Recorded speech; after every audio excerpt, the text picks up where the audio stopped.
नमस्ते दोस्तों, स्वागत है आप सभी का आज के इस नए वीडियो में। आज के इस वीडियो में हम लोग भारतीय संस्कारों के बारे में जानेंगे। तो दोस्तों, भारत जो है एक धर्म प्रधान देश है, जो कि हमने भारतीय संस्कृति की विशेषताओं में पढ़ा था पिछले वीडियोज़ में। तो अगर आपने उस वीडियो को नहीं देखा तो वो देख लीजिए, उसमें भारतीय संस्कृति के बारे में हमने बताया है। लिंक आपको डिस्क्रिप्शन बॉक्स में मिल जाएगा। तो भारत धर्म प्रधान देश होने के कारण यहाँ पे जन्म से लेकर मृत्यु तक अनेक प्रकार के संस्कारों से संस्कारित होना पड़ता है, जैसे कि नामकरण संस्कार, मुंडन, अक्षरारंभ, उपनयन, विवाह इत्यादि 16 संस्कार होते हैं। तो इन सभी संस्कारों से हमें संस्कारित होना पड़ता है और इन संस्कारों से ही व्यक्ति का जो जीवन का मूल्य होता है उसका संवर्धन होता है। ठीक है, तो इस वीडियो में हम लोग इसी भारतीय संस्कार के बारे में जानने वाले हैं। ठीक है, तो भारतीय मूल्य को कायम रखने के लिए हमें इन संस्कारों को कायम रखना आवश्यक है। ठीक है, तभी हम लोग भारतीय संस्कृति की जो विशेषताएं हैं, ठीक है, उन सब को हम लोग कायम रख पाएंगे। तो आइए हम लोग जानते हैं भारतीय संस्कार के बारे में। कितने संस्कार हैं? तो 16 संस्कार हैं। ठीक है, जिसमें सबसे पहला संस्कार जो है वो है गर्भाधानम, फिर है पुंचवनम संस्कार, सीमंतः संस्कार, जातकर्मः, नामकरणम, कर्णवेधः, निष्क्रमणम, अन्नप्राशनम, चूड़ाकर्म, विद्यारंभ, उपनयनम संस्कार, वेदारंभः, केशांतः, समावर्तनम, विवाह संस्कार और फिर अंतिम में अंत्येष्टि संस्कार। तो इस तरह से 16 संस्कार हैं। आइए जानते हैं भारतीय संस्कारों के बारे में। भारतीय जीवने प्राचीनकालतः संस्काराः महत्वम् अधारयन्।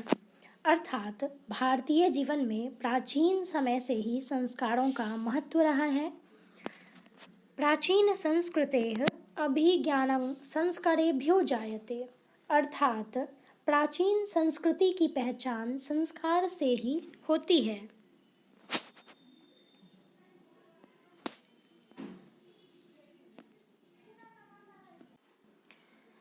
अत्र ऋषीणां कल्पना आसीत् यत् जीवनस्य सर्वेषु मुख्य अवसरेषु वेदमन्त्राणां पाठः, वरिष्ठानाम् आशीर्वादः, होमः, परिवारसदस्यानां सम्मेलनं च भवेत्।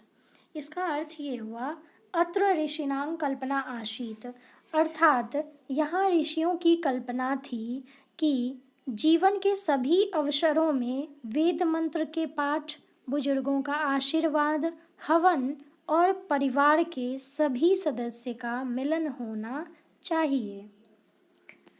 तत् सर्वं संस्काराणाम् अनुष्ठाने संभवति। अर्थात यह सब जो है यह संस्कार के अनुष्ठान से ही संभव होता है। ठीक है, तो संस्कारों में यहाँ पे ऋषियों ने बताया कि जीवनस्य सर्वेषु मुख्य अवसरों के अवसर पर वेद मंत्रों का पाठ, वरिष्ठानाम आशीर्वाद, होम और परिवार के सदस्यों का सम्मेलन होना चाहिए। और ये सब तभी संभव है जब संस्कार अनुष्ठान से ही ये सब संभव होता है। उसके बाद एवं संस्काराः महत्वम् अस्ति। ठीक है, उसके बाद कहा गया है कि इस प्रकार संस्कारों का महत्व है। तो जिस तरह हमने देखा कि भारतीय जीवने प्राचीन कालतः संस्काराः महत्वम् आधारयन्, प्राचीन काल से ही संस्कार का महत्व है। और प्राचीन संस्कृतेः अभिज्ञानं संस्कारेभ्यो जायते, और प्राचीन संस्कृति की पहचान संस्कार कार्य से ही होती है। अत्र ऋषीणां कल्पना आसीत्, यहाँ ऋषियों की कल्पना थी कि जीवनस्य सर्वेषु मुख्य अवसरेषु, अर्थात जीवन के सभी मुख्य अवसरों में वेद मंत्र के पाठ और बड़े लोगों का आशीर्वाद, हवन और परिवार के सभी सदस्य का मिलन होना चाहिए। ठीक है, और यह सब संस्कार अनुष्ठान में ही संभव होता है। इस प्रकार संस्कार का महत्व है। उसके बाद है संस्कारस्य मौलिकः अर्थः परिमार्जनरूपः गुणाधानरूपः च न विस्मर्यते। अर्थात इसमें कहा गया है संस्कार का जो मूल अर्थ है, ठीक है, संस्कार का मूल अर्थ है शुद्धिकरण, ठीक है। परिमार्जन रूपः का मतलब होता है शुद्धिकरण। तो संस्कार का मूल अर्थ है शुद्धिकरण तथा गुणाधान रूपः अर्थात गुण ग्रहण रूप, ठीक है। तो संस्कार का मूल अर्थ शुद्धिकरण तथा गुण ग्रहण रूप को भूला नहीं जाए, न विस्मर्यते। अतः संस्काराः मानवस्य क्रमशः परिमार्जने दोषापनयने गुणाधाने च योगदानं कुर्वन्ति। अर्थात इसमें कहा गया है कि इस प्रकार संस्कार जो है वो मानव के दोषों को दूर करने में, उसके शुद्धिकरण में और गुण ग्रहण करने में सहयोग करता है, ठीक है। संस्काराः मानवस्य क्रमशः परिमार्जने दोषापनयने गुणाधाने च योगदानं कुर्वन्ति। संस्काराः प्रायेण पंचविधा अस्ति। अर्थात संस्कार प्रायः 5 प्रकार के होते हैं, ठीक है। और जन्मपूर्वाः त्रयः,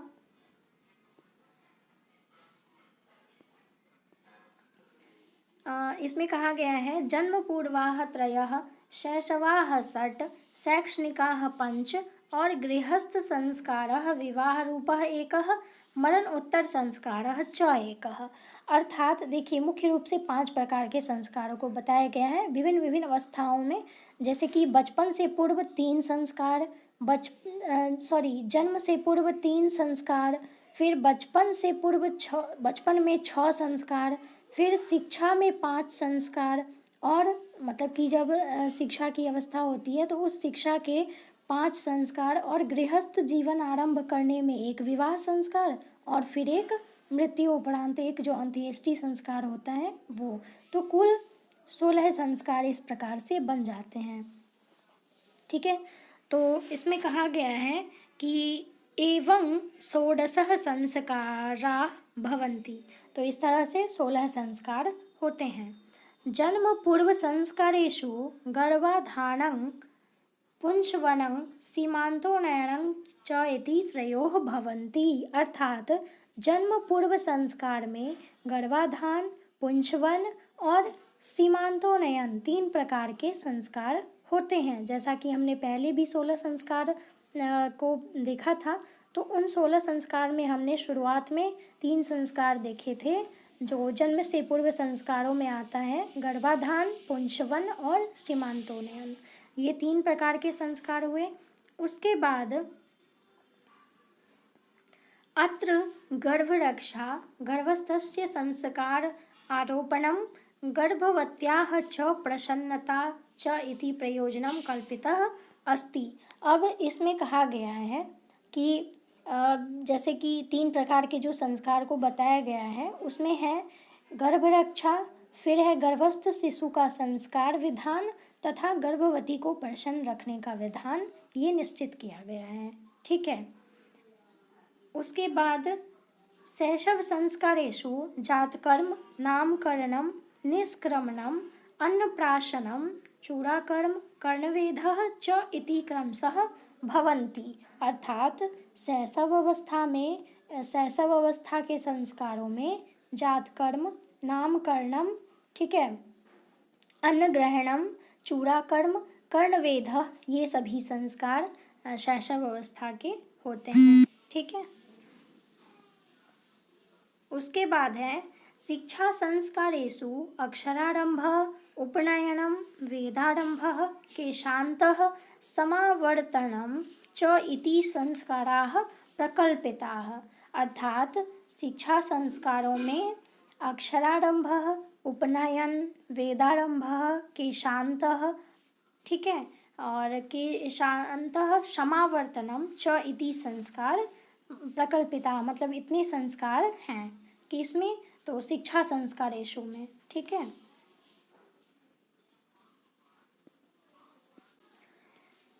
फिर उसके बाद है अक्षरारंभे अक्षरलेखनम अंकलेखनम च शिशु प्रारभते, अर्थात अक्षरारंभ में जो शिशु होता है वो अक्षर एवं अंक लेखन शुरू करता है। फिर है उपनयन संस्कारस्य अर्थः गुरुना शिष्यस्य स्वगृहे नयनम भवति, अर्थात इस उपनयन संस्कार में उपनयन संस्कार का अर्थ होता है कि गुरु के पास ले जाने वाला संस्कार।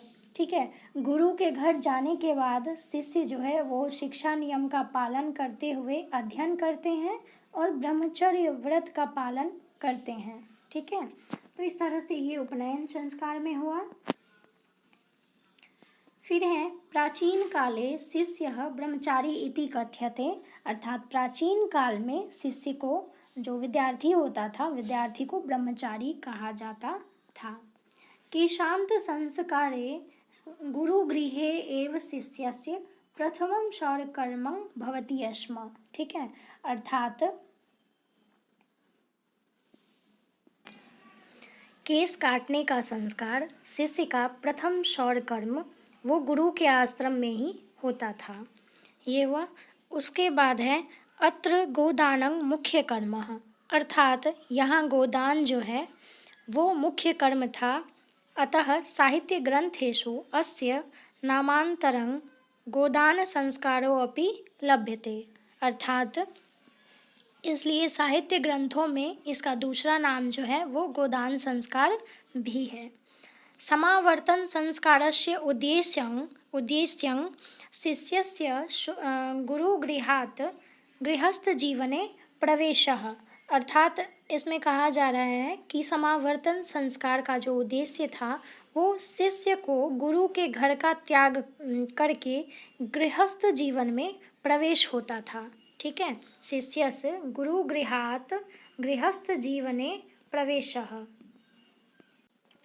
तो समावर्तन संस्कारस्य उद्देश्यं शिष्यस्य गुरुगृहात् गृहस्थ जीवने प्रवेशः, अर्थात समावर्तन संस्कार में क्या होता था, इसका उद्देश्य था कि शिष्य का गुरु के घर से गृहस्थ जीवन में प्रवेश होता था। शिक्षावसाने गुरुः शिष्यान् उपदिश्य गृहं प्रेषयति, अर्थात शिक्षावसाने शिक्षा समाप्ति के बाद गुरु शिष्य को उपदेश देकर घर भेज देते थे। फिर है उपदेशेषु प्रायेण जीवनस्य धर्माः प्रतिपाद्यन्ते, अर्थात उपदेश में प्रायः मानव धर्म की जो है वो शिक्षा दी जाती थी, जीवन के धर्म की शिक्षा दी जाती थी। जैसे यथा सत्यं वद धर्मं चर स्वाध्यायान् मा प्रमद, अर्थात सत्य बोलो, धर्म का आचरण करो और स्वाध्याय से आलस मत करो, इत्यादि इसी तरह के उपदेश दिए जाते थे। फिर है विवाह संस्कार पूर्वकमेव मनुष्यः वस्तुतो गृहस्थ जीवनं प्रविशति। फिर क्या होता है, विवाह संस्कार के बाद व्यक्ति गृहस्थ जीवन आरंभ करता है। विवाह पवित्र संस्कार मतः, अर्थात विवाह जो है वो पवित्र संस्कार माना गया है। यत्र नानाविधानि कर्मकांडानि भवन्ति, अर्थात इसमें जैसे कि विवाह में अनेक प्रकार के कर्म होते हैं। ठीक है, नाना विधानि कर्मकांडानि भवन्ति, तेषु वाग्दानं, मंडप निर्माणं, वधूगृहे वरपक्षस्य स्वागतं, वरवधोः परस्परं निरीक्षणम्, और फिर है कन्यादानम, अग्निस्थापनम, पाणिग्रहणम, लाजा होमः, सप्तपदी, सिंदूरदानम इत्यादि। तो विवाह संस्कार में इतने सारे कर्म होते हैं। सर्वत्र समान रूपेण विवाह संस्कारस्य प्रायेण आयोजनं भवति, अर्थात इस विवाह संस्कार में जो परंपरा होती है, मतलब वैवाहिक परंपरा जो होती है वो हर जगह एक जैसी ही होती है। तदंतरं गर्भाधानः संस्काराः पुनरावर्तन्ते जीवनचक्र च भ्रमति, अर्थात फिर इसी तरह से गर्भाधान संस्कार पुनः इसी तरह से वो घूमता जाता है, मतलब फिर से इसकी शुरुआत होती है।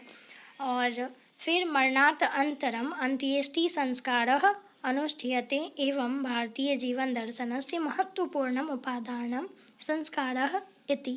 अर्थात फिर इसके बाद जो है मतलब जब मृत्यु होती है तो फिर मृत्यु के बाद दाह संस्कार किया जाता है और वही सबसे अंतिम संस्कार अंत्येष्टि संस्कार के नाम से जाना जाता है। तो इस प्रकार से भारतीय जीवन दर्शन का जो है वो महत्वपूर्ण स्रोत ये संस्कार हैं, जो हमने 16 संस्कार को देखा। तो इस तरह से हमने इन संस्कारों के बारे में आज हमने अध्ययन किया। तो आप लोग यहाँ से एक अच्छा सा नोट्स तैयार कर सकते हैं अगर आपके एग्ज़ाम में भारतीय संस्कार से प्रश्न पूछे जाते हैं तो। 16 संस्कार के नाम याद कर लीजिए और उसको बस थोड़ा थोड़ा उसमें से सामान्य परिचय वो ध्यान में रख लीजिए ताकि आप इसके विषय में कुछ लिख सकें। तो मिलते हैं हम लोग नेक्स्ट वीडियो में, तब तक के लिए धन्यवाद।